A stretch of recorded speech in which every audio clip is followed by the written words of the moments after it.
Australia's algal bloom declared natural disaster. What's behind the toxic sea crisis? A massive algal bloom off the South Australian coast has turned vast stretches of sea into a toxic green soup, killing marine life by the thousands and devastating local industries. Hey race, what we know. What is an algal bloom? An algal bloom is a rapid and often toxic increase in algae population in a water body. While algae are a natural part of marine ecosystems, in excessive quantities they can deplete oxygen, block sunlight, and release toxins, thus turning the water harmful for both marine creatures and humans.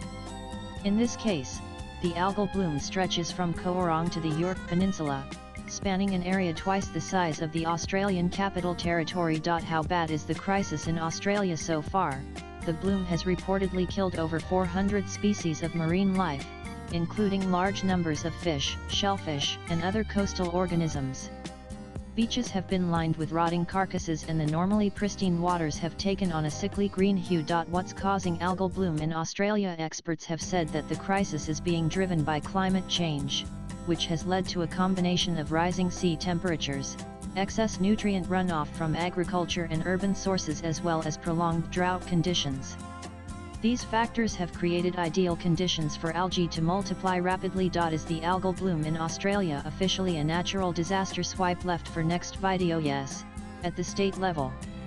South Australian Premier Peter Malinauskas declared the bloom a natural disaster and criticised the federal government for hesitating to do the same. He said, "This is a natural disaster and should be acknowledged as such. I think politicians do themselves a disservice when they get caught up in technicalities." The federal government has committed $14 million Australian dollars for relief, including cleanup, research, and support for affected industries. The South Australian government matched that funding, bringing the total response package to $28 million Australian dollars. However, Federal Environment Minister Murray Watt has so far refused to classify the event as a natural disaster. Latest blogs.